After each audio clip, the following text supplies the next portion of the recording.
So welcome back student, this is your Vijay है और बहुत बहुत स्वागत है आप सभी लोगों का ई पाठशाला के चैनल पे। क्लास 12th और 10th का 26 के बाद एग्जाम होने वाला है। सारा कुछ हमने रिवीजन करा दिया है दोस्तों। अगर आपको ध्यान हो तो हम लोगों ने प्लेलिस्ट पहले से ही क्लास 12th के बच्चों को अकॉर्डिंग टू रिवीजन जो 11th से 12th में आए हैं उनके लिए भी बेनिफिट है, और साथ में जो 12th का एग्जाम देने वाले हैं उनके लिए भी बेनिफिट है कि हमने 20 मिनट की सीरीज भी जारी कर रखी है, और जितना भी 12th का कंटेंट है वो सारा का सारा प्लेलिस्ट में पहले से ही हमने क्लासीफाई करके छोड़ दिया है, ताकि आपको अपने रिवीजन करते वक्त कोई दिक्कत ना हो। और जो नया स्टूडेंट जुड़ रहा है हमारे चैनल पे उसको भी पढ़ने में कोई दिक्कत ना हो। 10th क्लास के लिए भी साथ में हम ऐसा ही कर रहे हैं, हिंदी आपका SST, उसके बाद साइंस, मैथ्स, और साथ में क्या कहते हैं आपके इंग्लिश, हिंदी, ये सब्जेक्ट भी जुड़ेंगे बाद में जाके। तो हाल फिलहाल ये वीडियो बच्चों के लिए है जो कंफ्यूज ये हो रहे हैं कि सिलेबस भी पूरा कर लिया है और अब कौन से इंपॉर्टेंट क्वेश्चन है जो हम करें ताकि पेपर में अच्छे मार्क्स लाए जा सके। तो ये वीडियो बिल्कुल आप सभी लोगों के लिए है और आप सही प्लेटफॉर्म पे ई पाठशाला पे आज आए हैं और अब इंपॉर्टेंट क्वेश्चंस देखने की कोशिश करेंगे। तो अगर वीडियो के डिस्क्रिप्शन क्या कहते हैं आपको कोई नोट्स चाहिए या कुछ भी चाहिए, वीडियो के डिस्क्रिप्शन में लिंक है। जो भी चीज़ हम करवा रहे हैं फ्री ऑफ कॉस्ट आपको क्या कहते हैं मिल जाएगा, एक्सेस हो जाएगा, आप जाके डाउनलोड भी कर सकते हैं। मतलब जो भी इंपॉर्टेंट क्वेश्चन आंसर्स हम करवाएंगे या आने वाले टाइम तक हम करवाएंगे या करवा रहे हैं वो सारा का सारा आपको या तो टेलीग्राम पे या वीडियो के डिस्क्रिप्शन में लिंक है, गूगल ड्राइव पे जाके आप डाउनलोड कर सकते हैं आसानी से, आपको कोई दिक्कत नहीं होने वाली है। तो आइए बात करते हैं आप इंपॉर्टेंट क्वेश्चंस की जो पॉलिटिकल साइंस में आने वाले हैं। तो जैसा कि मैंने आप सभी लोगों से कहा है कि हम लोग क्या कहते हैं क्लास 10th और 12th के लिए सैम्पल पेपर डिस्कस करेंगे जो पेपर के लिए बहुत इंपॉर्टेंट है। मैं हिस्ट्री का डिस्कस कर चुका हूँ, आगे और भी करेंगे। पॉलिटिकल कर रहे हैं, सोशलॉजी करेंगे, हिंदी, इंग्लिश, और उसके बाद ज्योग्राफी है, फाइन आर्ट है, सोशलॉजी है, सारा डिस्कस होगा। ये सैम्पल पेपर पॉलिटिकल साइंस का है और ये सैम्पल पेपर 1 है। डाउनलोड कर सकते हैं, फ्री अवेलेबल है, वीडियो के डिस्क्रिप्शन में लिंक हमने दे रखा है। अब मैं बात करने जा रहा हूं कि भाई इतने सारे क्वेश्चंस है, तैयारी करें तो किसकी करें। दोस्तों जो मैं सैम्पल पेपर ना हर चैप्टर के ना 3 सैम्पल पेपर करवाऊंगा, पॉलिटिकल साइंस का भी, history, geography, political, sociology, Hindi, English, सबके 3 सैम्पल पेपर कराऊंगा। यही 3 सैम्पल पेपर आपको अपने एग्जाम से पहले प्रिपेयर करके आ जाना है और कोई दिक्कत नहीं होगा। तो सबसे पहले बात करते हैं, ऑफकोर्स 2 घंटे का पेपर होना है। वी ऑल नो दैट 2 घंटे का पेपर होना है ना। और अधिकतम समय कितना मिलेगा? 40 मिनट। आप 40 अधिकतम मार्क्स जो है 40 का है, 2 घंटे का टाइम है। प्रश्न पत्र ऑफकोर्स 3 सेक्शन में आएंगे। ए सेक्शन में 8 प्रश्न होंगे जो 2 मार्क्स के होंगे, उसके बाद बी सेक्शन के अंदर 3 प्रश्न होंगे जो 4 मार्क्स के होंगे, और उसके बाद सी सेक्शन में 6 मार्क्स के 2 प्रश्न होंगे। तो टोटल हमें लगभग कितने प्रश्न हो गए? 8 और 3 11 और 1 12 प्रश्नों का सामना हमें करना पड़ेगा। 2 घंटे के अंदर हम ये सारे के सारे क्वेश्चंस बहुत आसानी से सॉल्व कर लेंगे। तो देखते हैं पहला क्वेश्चन जो ऑफकोर्स सैम्पल पेपर में आपको मेरे पॉइंट ऑफ व्यू से लगता है कि ये क्वेश्चन इंपॉर्टेंट है। नंबर 1 है कि भारत 21वीं शताब्दी में एक उदीयमान शक्ति माना जाता है, इसे इमर्जिंग पावर बोलते हैं। मतलब 21वीं सेंचुरी के अंदर हम लोग चाइना, उसके बाद अमेरिका, रशिया, इन सब से भी आगे निकल सकते हैं।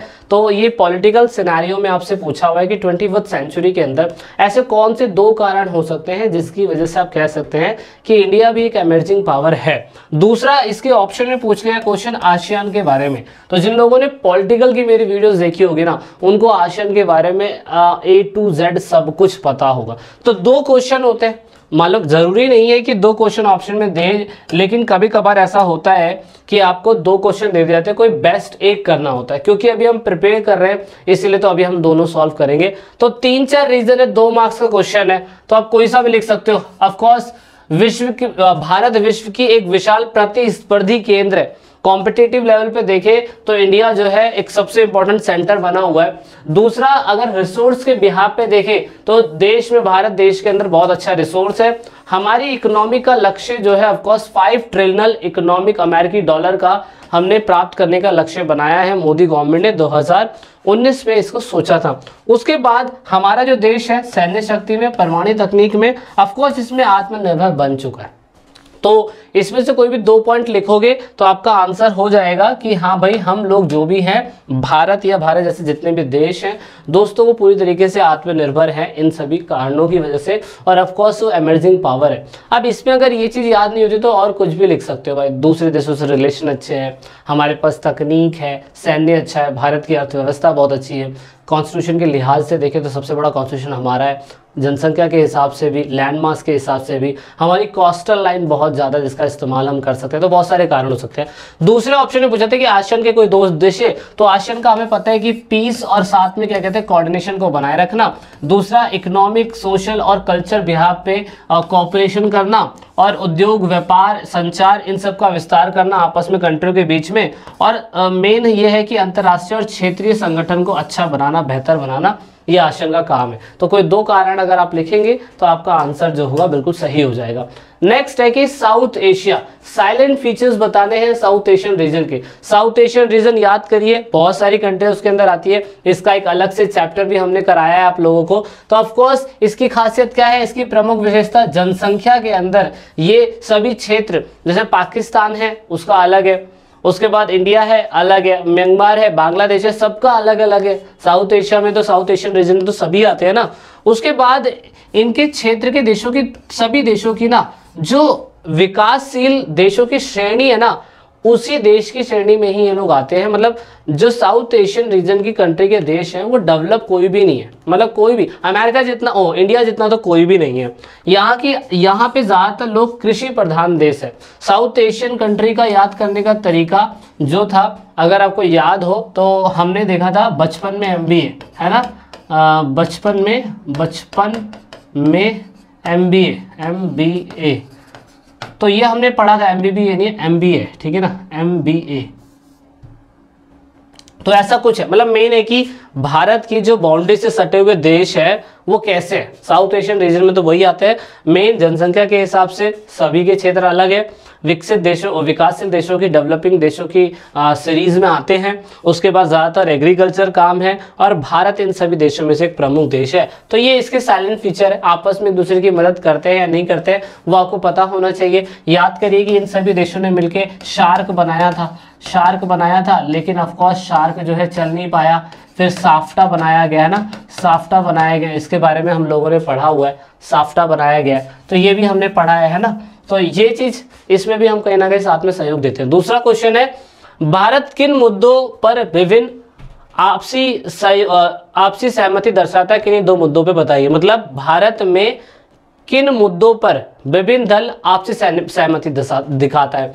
मतलब जैसे मान लीजिए कि बीजेपी और कांग्रेस है, अब हमें पता है कि वो जो पार्टी है ऑफकोर्स आपस में लड़ती ही रहती है, बीजेपी वर्सेस कांग्रेस होता रहता है, लेकिन ऐसे कौन कौन से मुद्दे होते हैं जिसकी वजह से आपस में एक दूसरे की सहमति दिखा देते हैं। आर्थिक नीति को लेके, अगर देश में कोई आर्थिक नीति बनानी है तो देश के प्रशासन मुद्दे पर प्रांतीय दलों की भूमिका ये स्वीकार करी जाती है। ये दोनों इंपॉर्टेंट है। ऐसे एग्जांपल के लिए मान लीजिए कि यूपी के अंदर कोई गवर्नमेंट है, यूपी के अंदर अभी बीजेपी गवर्नमेंट है, लेकिन रीजनल लेवल पे कहीं कहीं दूसरी पार्टियां भी काम करती हैं, वो जीती हुई है। तो ऐसे मुद्दों पर सभी लोगों को एक साथ सहमति देनी पड़ती है कि हाँ उनकी भी पावर है।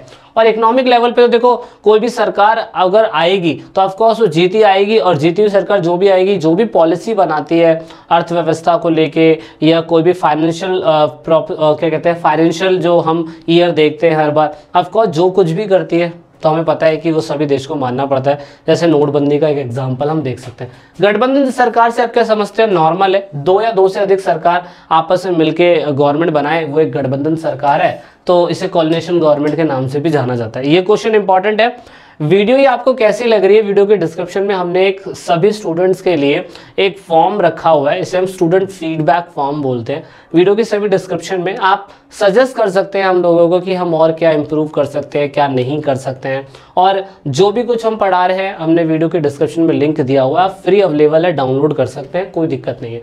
क्वेश्चन नंबर है 5वां, इसे बोलते हैं एकात्मक एकात्मक मानवतावाद का दर्शन किन 3 सिद्धांतों पे आधारित है? तो दोस्तों मैं आपको बताऊं, ये मुझे नहीं लगता कि क्लास 12th के कहीं पे ये है मेंशन, लेकिन क्योंकि ये एनसीईआरटी ने जो सीबीएसई वालों ने इसको क्वेश्चन पेपर को सेट करा है, तो मे बी शायद से इसका लिंक कहीं ना कहीं तो होगा। इसी वजह से ये इंटीग्रल ह्यूमनिज्म इसके ऊपर प्रिंसिपल पे सिद्धांतों पे इन्होंने बता रखा है।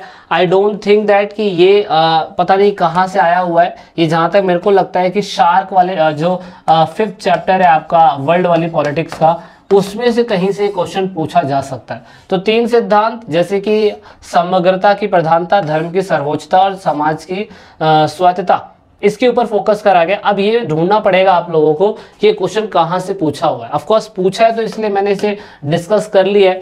अगर ये पूछा गया तो पेपर में आने के चांसेस इसके ज्यादा हो जाते हैं।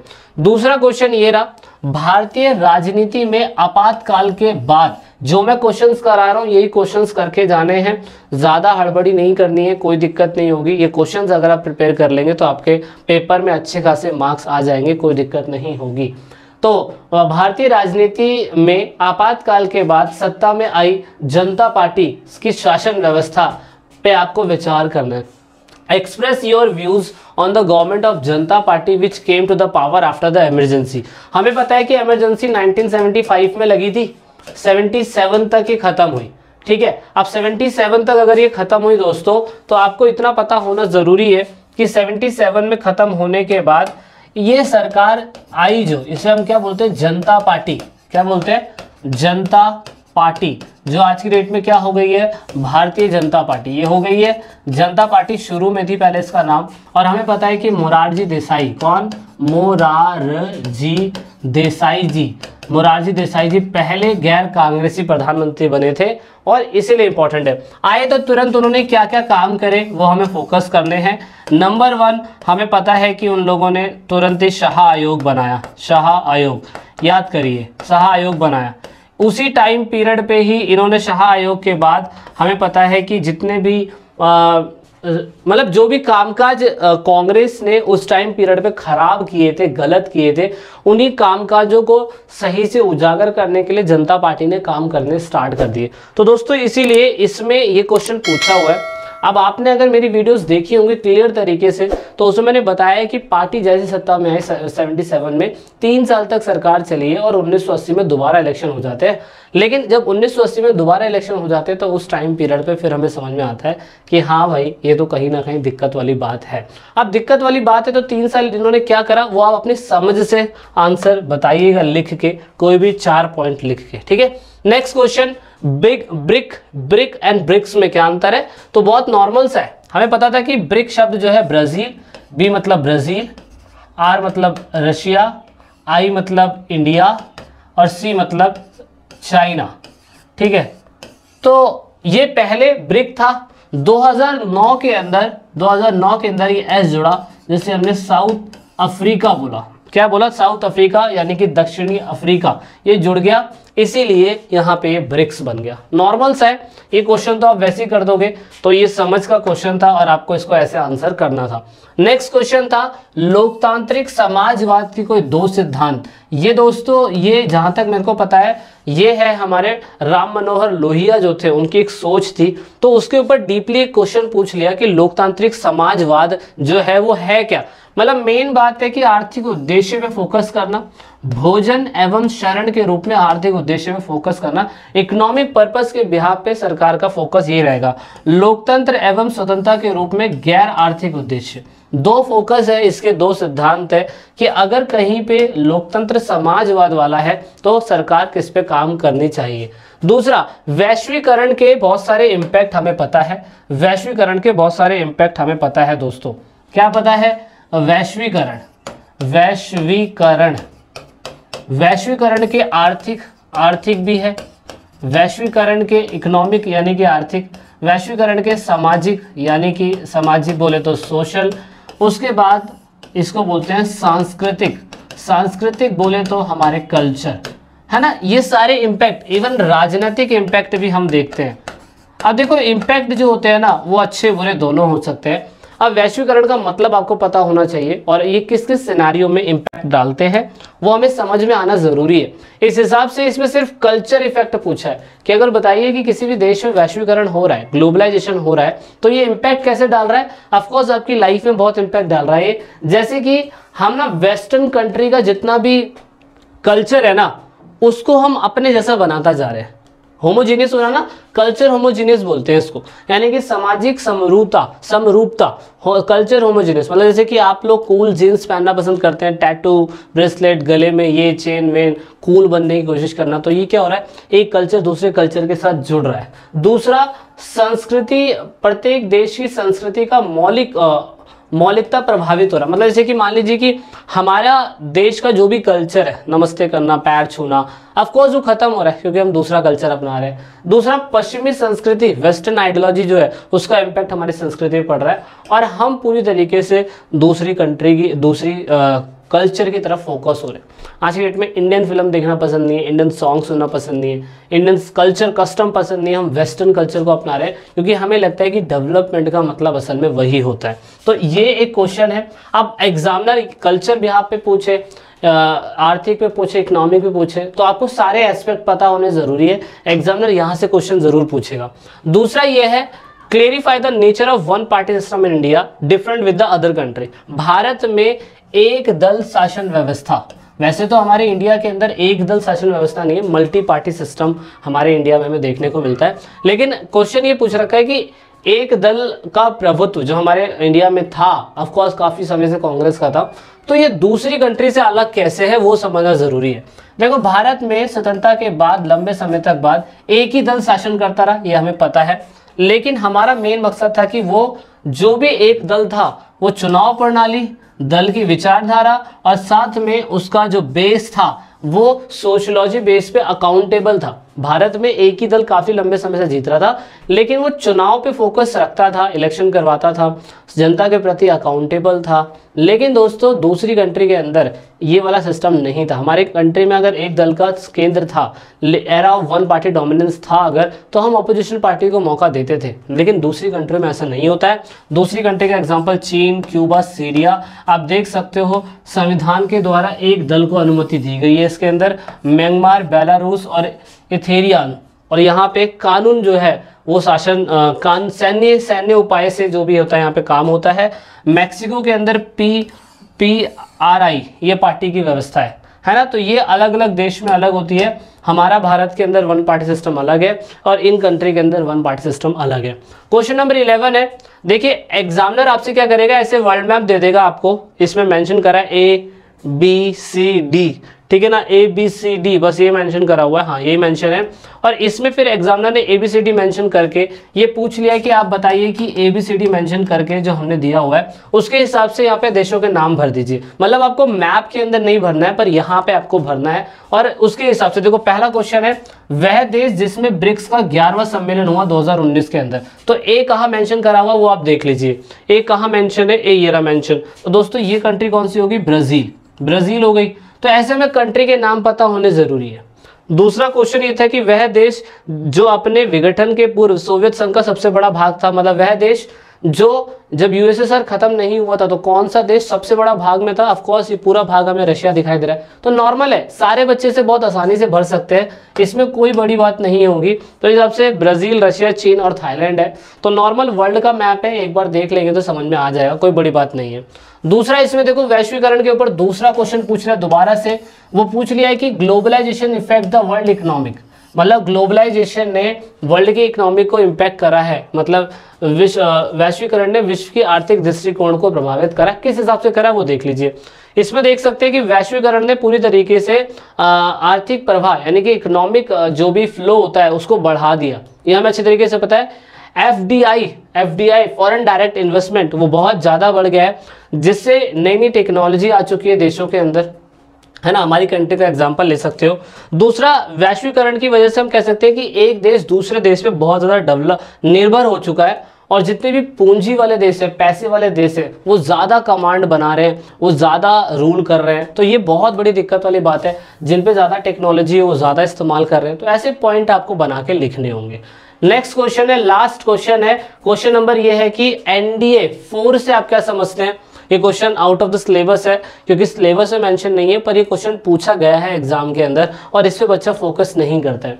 एनडीए 4 से आप क्या समझते हैं और एनडीए 4 के द्वारा विकास के लिए अपनाए गए किन्हीं 2 महत्वपूर्ण एजेंडा बताइए। एनडीए 4 क्या, पहले ये समझ लो। देखो इसको बोलते हैं एनडीए, इसको हिंदी में बोलते हैं राष्ट्रीय लोकतांत्रिक गठबंधन। अब यहाँ पे ये जो है एनडीए, इसे बोलते हैं नेशनल डेमोक्रेटिक अलायंस बोलते हैं।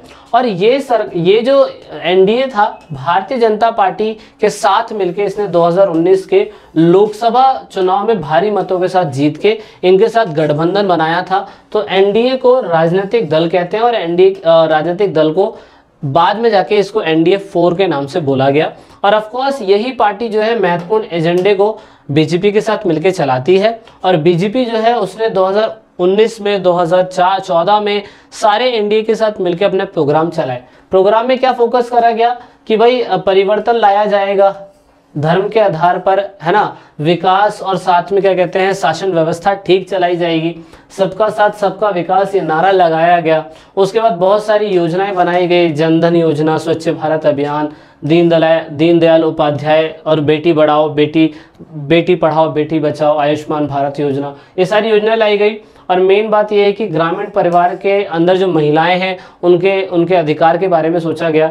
विभिन्न राज्यों के मतदाता जाति वर्ग समुदाय, इनके हिसाब से इन पे कोई प्रश्न खड़ा नहीं होगा, सभी का डेवलपमेंट होगा। नॉर्मल मतलब जो ऑफकोर्स सरकार करने की कोशिश करती है। थोड़ा बहुत अगर आपको बीजेपी की गवर्नमेंट के बारे में पता होगा, बीजेपी की सरकार के बारे में पता होगा, तो आप इसका आंसर कर पाओगे। तो बेसिक इसके अंदर यही था। आई होप आपको समझ में आया होगा कुछ बेसिक चीज़ें। चैप्टर हम सैम्पल पेपर लाते रहेंगे। हर चैप्टर के 3-3 हर विषय के 3-3 सैम्पल पेपर आएंगे दोस्तों। और आज के लिए इस वीडियो के अंदर इतना ही है। अपना फीडबैक ज़रूर दीजिएगा कि वीडियो आपको कैसे लग रही है। गूगल फॉर्म में आप जाके इसे फिल कर सकते हैं, हमने वीडियो के डिस्क्रिप्शन में लिंक दिया है। चाहते हैं और भी ज़्यादा क्वेश्चंस डाउनलोड करना, आंसर डाउनलोड करना, तो वीडियो के डिस्क्रिप्शन में लिंक है, आप वहां से भी इसे डाउनलोड कर सकते हैं, जो फ्री में अवेलेबल है। तो जब तक के लिए जय हिंद, जय भारत, वंदे मातरम, भारत माता की जय। This is it in this video.